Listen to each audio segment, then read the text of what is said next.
My name is Grace, and I'm 67 years old. Just this morning, I was folding my late husband's old shirts for donation. When my phone rang, it was my eldest son, David, and his words stopped me cold. After 25 years of being the grandmother who never missed a baseball game, who helped pay for college tuition, who showed up for every important moment, he told me I wasn't welcome at my grandson Tyler's wedding. I thought he was joking at first, but the silence on the other end told me everything I needed to know. What David didn't expect was that his attempt to quietly exclude me would uncover a web of lies that had been poisoning our family for months. Before we dive into this story, I'd love to know where you're watching from today. Please hit that like button and subscribe if you haven't already, because what I'm about to share with you will show how sometimes the people closest to us can be the ones working hardest to tear our families apart. Trust me, you won't want to miss how this unfolds. I should have known something was wrong when David's voice sounded so formal, so distant. It was a Tuesday afternoon in March, and I was doing what I always do when I'm feeling nostalgic. I was going through old family photos, organizing them into albums I keep promising myself I'll finish. There was Tyler at his high school graduation, me standing right next to him, with the biggest smile you've ever seen. There was Tyler's first day of college, the one I helped him get to by contributing to his tuition when David was struggling financially. There was Tyler at Christmas last year, laughing at something I'd said, his arm around my shoulders, like we'd always been the best of friends. The phone rang right as I was looking at that Christmas photo, and when I saw David's name on the caller ID, my heart did that little flutter it always does when one of my children calls.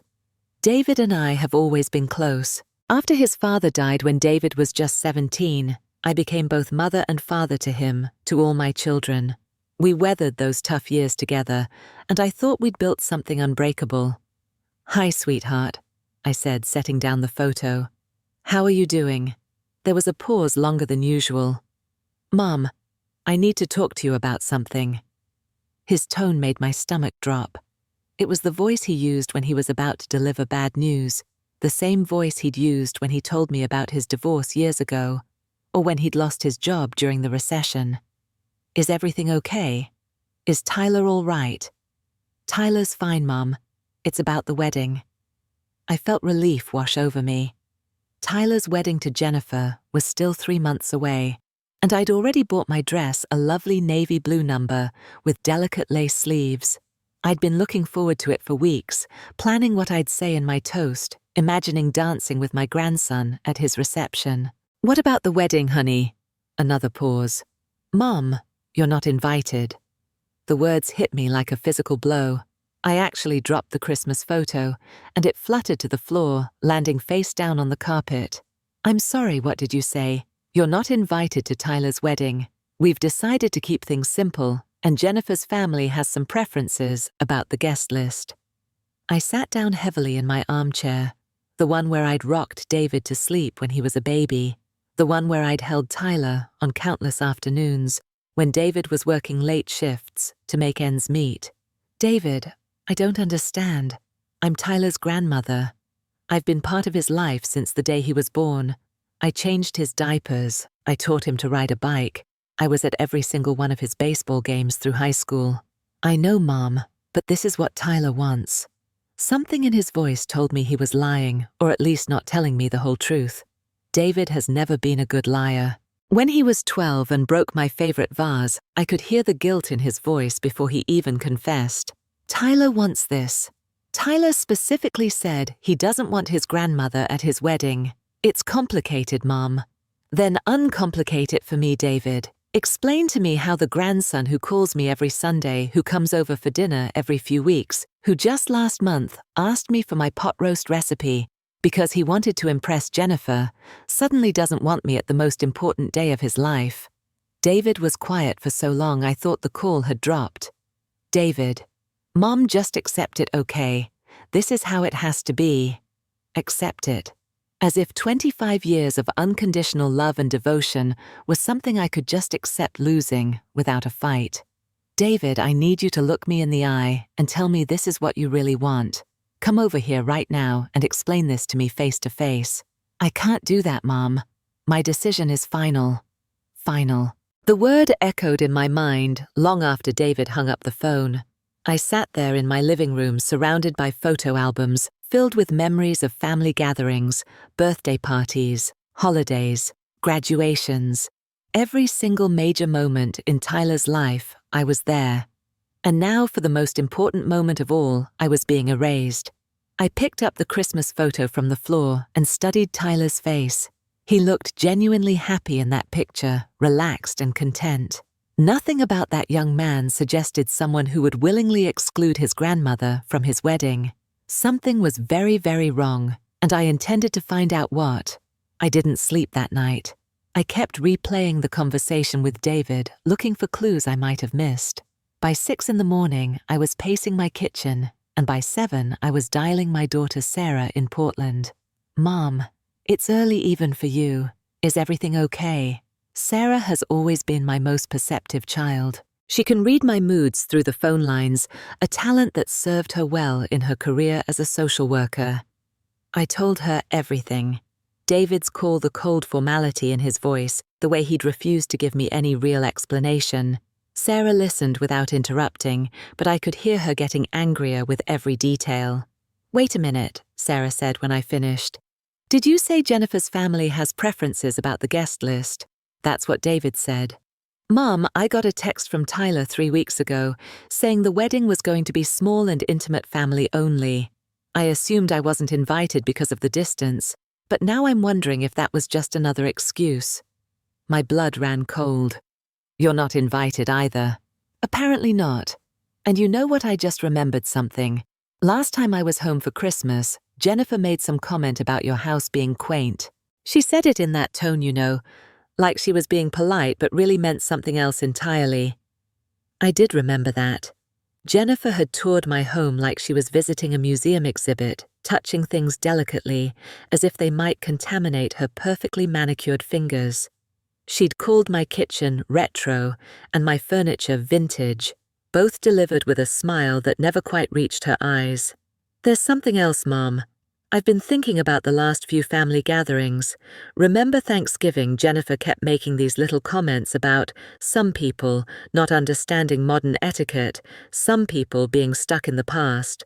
I thought she was just being snippy, but what if she was specifically targeting you?" As Sarah spoke, memories began clicking into place, like pieces of a puzzle I hadn't realized I was solving. The way Jennifer would change the subject whenever I shared stories about Tyler's childhood.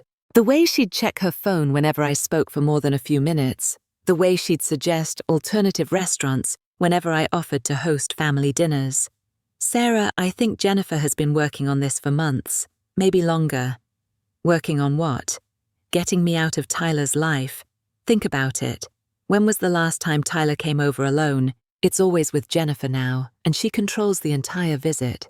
She decides when they leave, what we talk about, even what we eat. Sarah was quiet for a moment. "Mom, have you tried calling Tyler directly?" I hadn't. In my shock and hurt, I'd accepted David's word as final. But Tyler was 24 years old, perfectly capable of speaking for himself. "I'm going to call him right now." "Good. And Mom, don't let them push you around. You've done too much for this family to be treated like this." After I hung up with Sarah, I sat with Tyler's number displayed on my phone screen for a full 5 minutes before I found the courage to press call. It went straight to voicemail. "Hi Tyler, it's Grandma Grace. I just heard about the wedding situation, and I'm confused and hurt.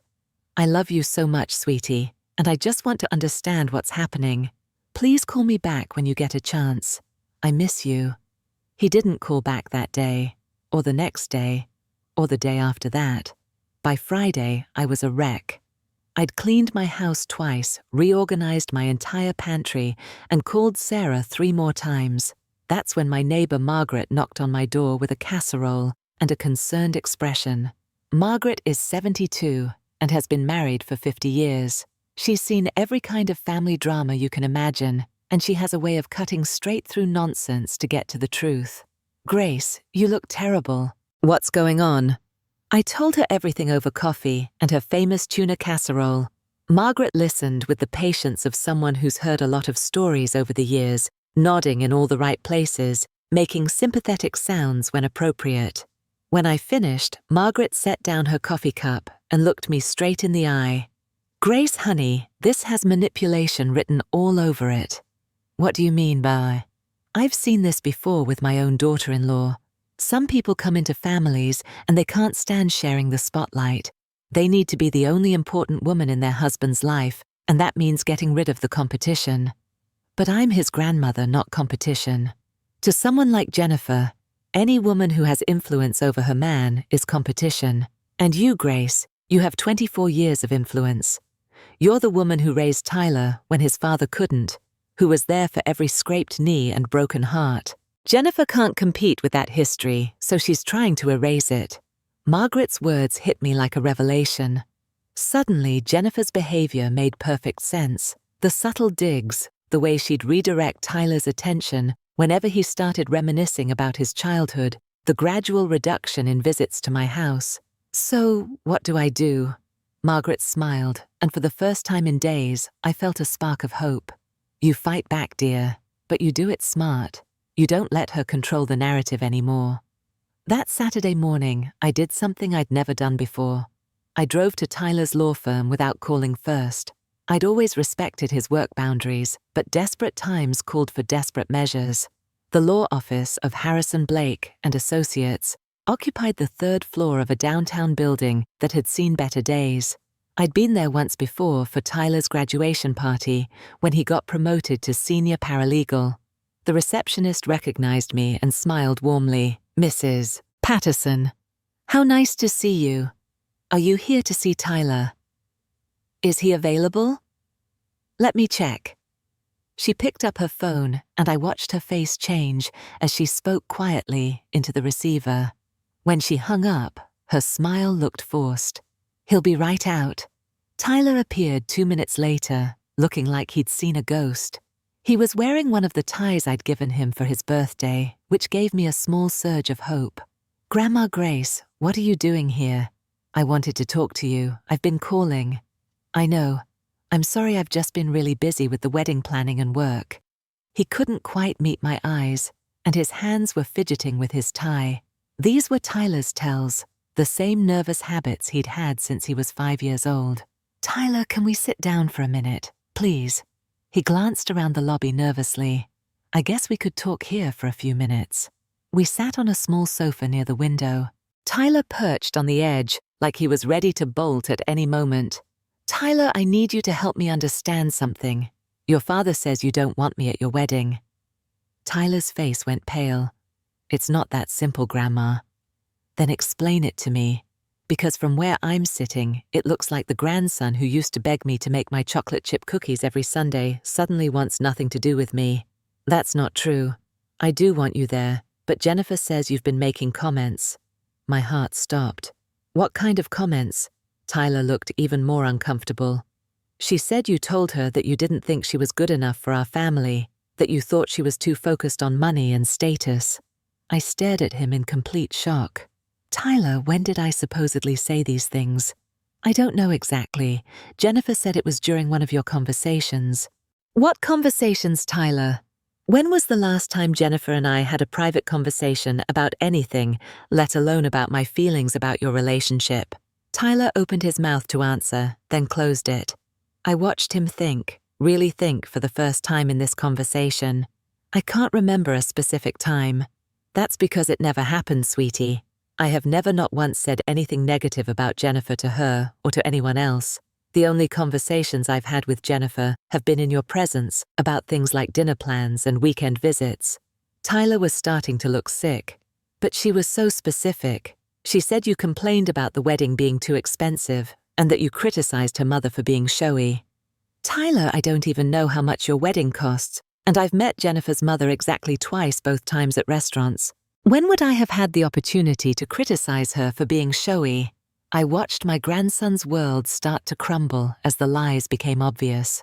Tyler had always been a logical kid, good at math, and puzzles someone who liked things to make sense. And these lies, when examined closely, made no sense at all. "Grandma, I'm so confused." "Tyler, I think Jennifer has been telling you things that aren't true." I think she's been trying to turn you against me, and maybe against other family members too.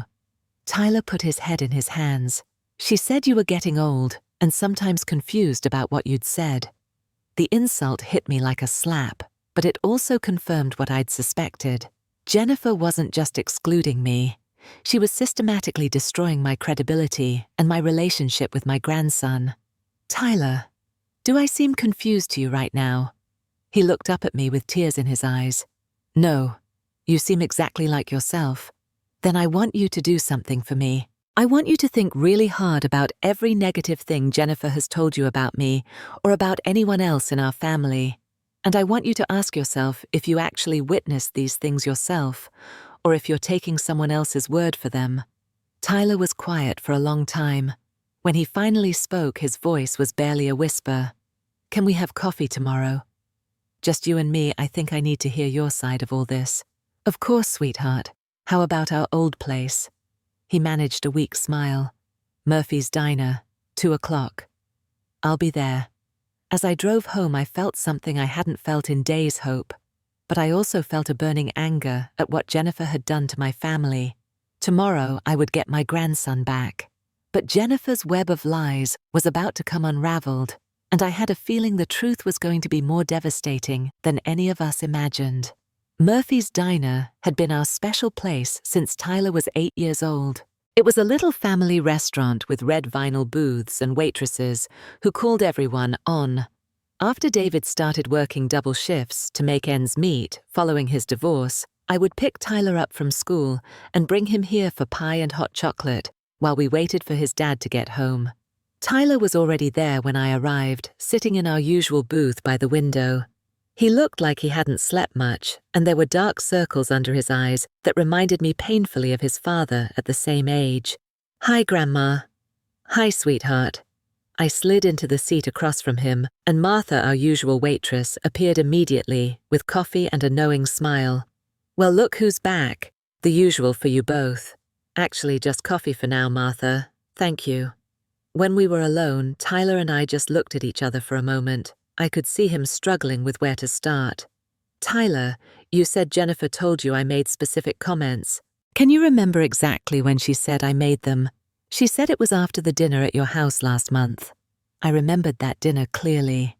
Tyler and Jennifer had come over on a Sunday afternoon. I'd made my famous pot roast, and we'd spent the evening looking through old photo albums. Jennifer had seemed bored and kept checking her phone, but she'd been polite enough. What exactly did she say? I said. Tyler shifted uncomfortably. She said that after I went to the bathroom, you pulled her aside and told her that she was too focused on material things and that you worried she was only marrying me for financial security. I felt my temper flare. Tyler, think about that evening. Do you remember me pulling Jennifer aside at any point? Tyler's brow furrowed as he thought back. Actually, no. When you went to get dessert, Jennifer came with you to help carry plates. And when I went to the bathroom, you were showing Jennifer pictures of me as a baby. Exactly. We were never alone together that entire evening. So when could I have had this conversation with her? Tyler's face was getting paler by the minute. Maybe it was another time. Tyler, here's what I want you to do. I want you to pull out your phone and look through our text messages from the past 6 months. He did as I asked, scrolling through months of conversations between us. Our texts were full of the usual grandmother-grandson exchanges, me asking about work, him sending me funny memes, plans for Sunday dinners, him asking for recipes. Do you see anything in there that suggests I disapprove of Jennifer or your relationship? No. You ask about her all the time. You always include her in dinner invitations. I reached across the table and took his hands. Tyler, I need to ask you something, and I want you to be completely honest with me. Has Jennifer ever told you that other people said negative things about her? Things that seemed out of character for those people? Tyler was quiet for a long time, staring down at our joined hands. She said Aunt Sarah made a comment about her being high maintenance. When? At Christmas. But now that I think about it, I was with Sarah the entire time she was here, and I never heard her say anything like that. What else? She said my co-worker Jake called her stuck up after the office party. Were you there when Jake supposedly said this? No, Jennifer said it happened when I was getting drinks. I watched the realization dawn in Tyler's eyes. Jennifer had been systematically poisoning him against everyone who mattered to him, creating a narrative where she was the victim and everyone else was the problem. Tyler, I think Jennifer has been lying to you about a lot of things. I think she's been trying to isolate you from your family and friends. Tyler pulled his hands away and put his head in them. God, I feel so stupid. You're not stupid, sweetheart. You're in love, and you trusted someone who was supposed to deserve that trust. What do I do, Grandma? The wedding is in 8 weeks. All the deposits are paid. Her family has already made travel arrangements. First, you need to have a conversation with Jennifer. You need to ask her to explain these inconsistencies. Give her a chance to tell you the truth. Tyler looked terrified. What if she gets angry? She's been so stressed about the wedding planning. Every time I question anything, she threatens to call the whole thing off. And there it was, the emotional manipulation that had been keeping Tyler in line. Jennifer had trained him to avoid confrontation by threatening to abandon him whenever he questioned her behavior. Tyler, honey, healthy relationships don't involve threats. If someone loves you, they work through problems with you. They don't punish you for asking questions. Tyler started crying, then quiet tears that told me he'd been holding this in for a long time. I don't know what's real anymore, Grandma. Sometimes I feel like I'm walking on eggshells all the time, like I can't say or do anything right. That's not love, Tyler. That's control. We sat in that booth for 2 more hours, talking through months of Jennifer's manipulation. The more we talked, the clearer the pattern became. Jennifer had been systematically cutting Tyler off from anyone who might question their relationship or offer him perspective on her behavior. When we finally left the diner, Tyler hugged me tighter than he had in months. I'm going to talk to her tonight, Grandma. I'm going to ask her to explain everything. Just be prepared for her to turn this back on you somehow.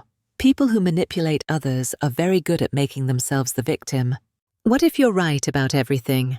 I looked at my grandson, this sweet young man who'd been through so much manipulation and emotional abuse, and I felt a fierce protectiveness rise up in me. Then you'll know you deserve so much better, and your family will be here to help you through whatever comes next. Tyler called me at 8:30 the next morning, and I knew immediately from his voice that the conversation with Jennifer hadn't gone well. Grandma, can I come over? I need to talk to you. Of course, sweetheart. I'll put on some coffee. When Tyler arrived, he looked like he hadn't slept at all.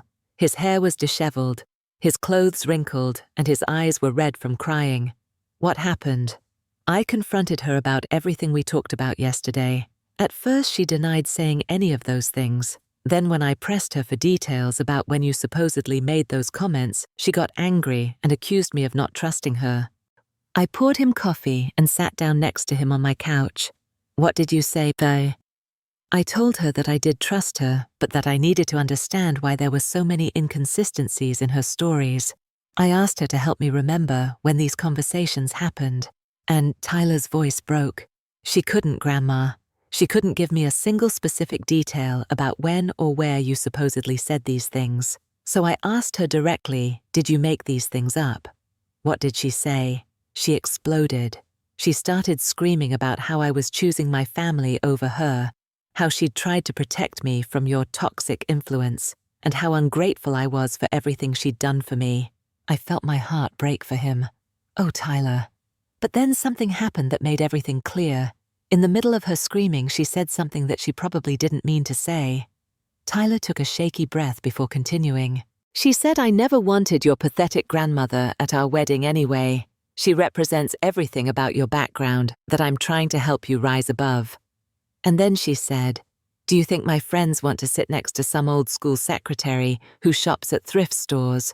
The words hit me like physical blows, not because they hurt my feelings, but because they revealed the depth of Jennifer's cruelty and snobbery. Tyler, I'm so sorry. Don't apologize, Grandma. I'm the one who should be sorry. I should have questioned her stories months ago. I should have trusted my instincts about the people who've loved me my whole life. What happened after she said that? I told her the engagement was off. I told her that anyone who could be so cruel about the woman who raised me wasn't someone I could marry. How did she react? First, she tried to backtrack, saying she didn't mean it, that she was just angry. Then she tried to blame you, saying you'd poisoned me against her. Finally, she said I was making the biggest mistake of my life and that I'd never find anyone as good as her. Tyler looked at me with a mixture of pain and relief in his eyes. You know what the strangest part was? After she left, I felt lighter than I had in months, like I could breathe again. I reached over and hugged him. That's because you were finally free from someone who was trying to control and manipulate you. I called Dad this morning and told him everything. He's driving over here now. He wants to apologize to you in person. My heart lifted at the thought of reconciling with David, but I was also concerned about how he was processing all of this. How is he handling it? He's devastated.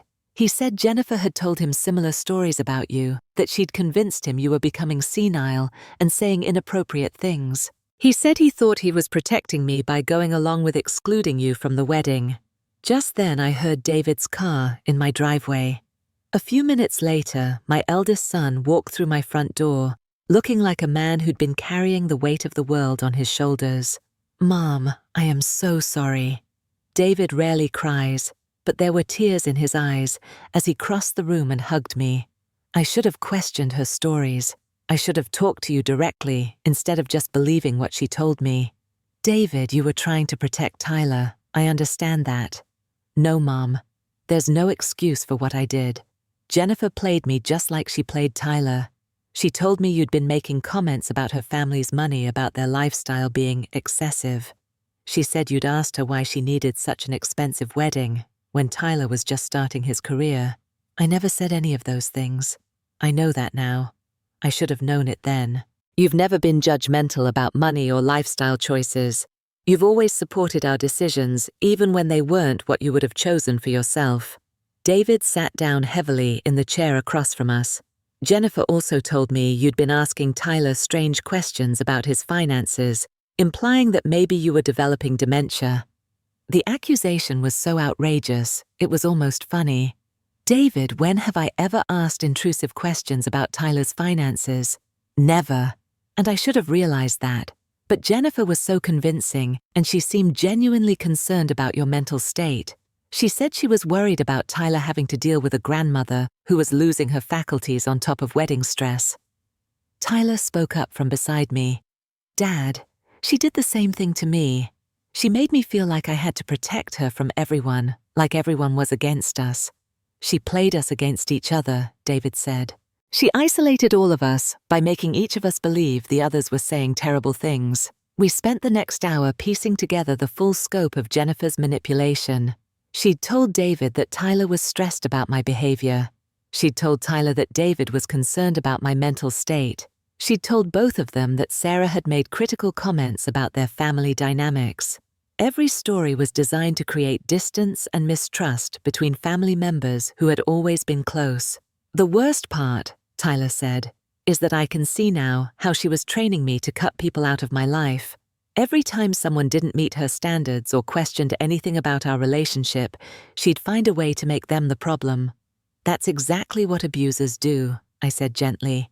They isolate their victims from anyone who might offer perspective or support. David looked stricken. Tyler, I'm so sorry I didn't protect you from this. I should have seen what was happening. Dad, you couldn't have known. She was really good at this. She made everything seem like it was our idea, like we were choosing to distance ourselves from people who were being difficult.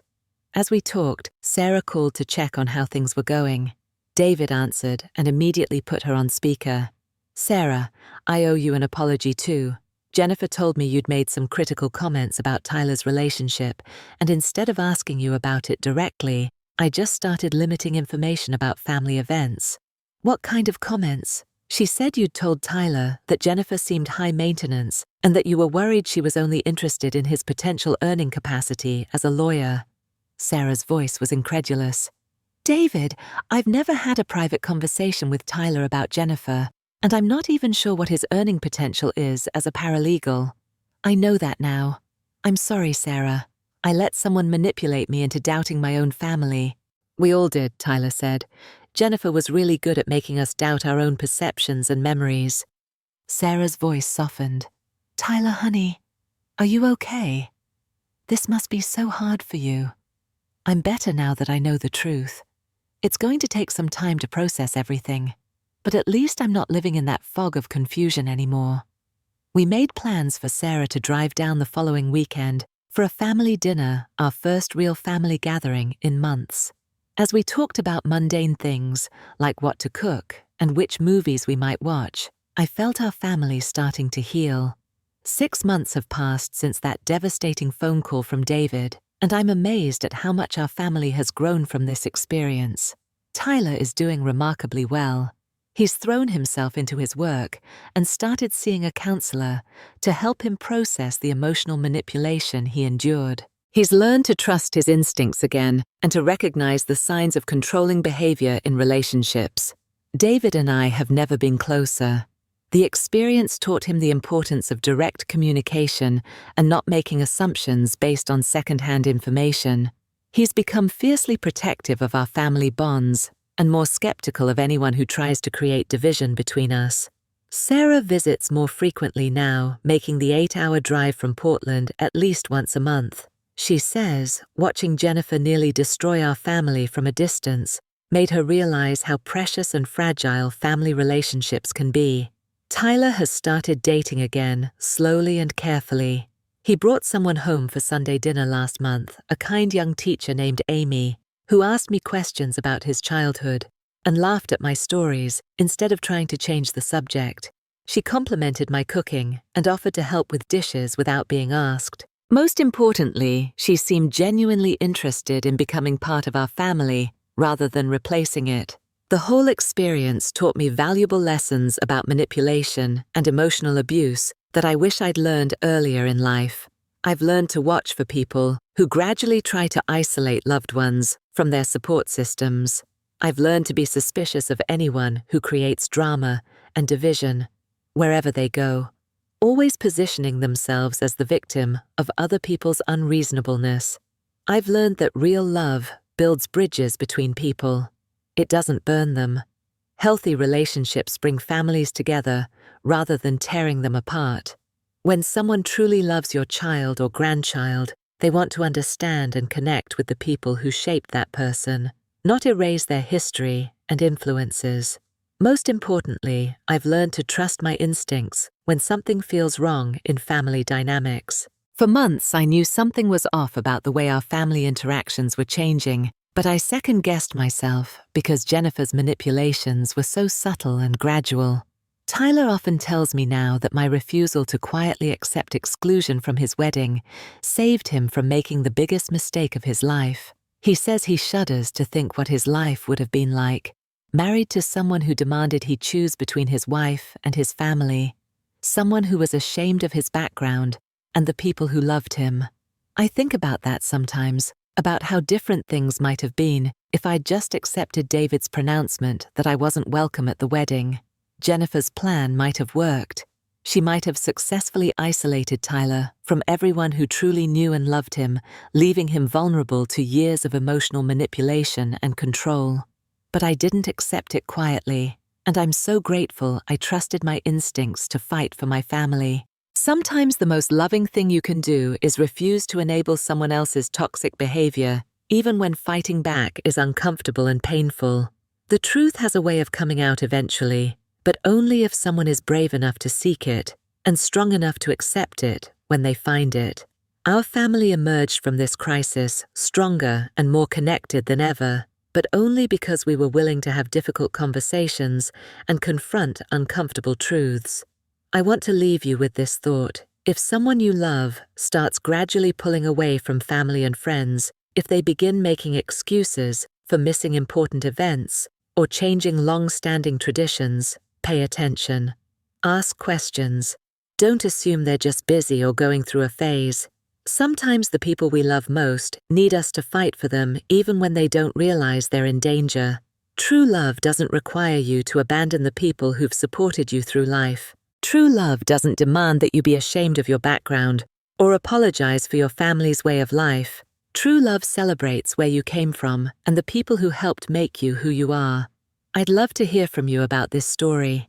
Have you ever experienced manipulation in your own family or seen someone you love gradually isolated from their support system?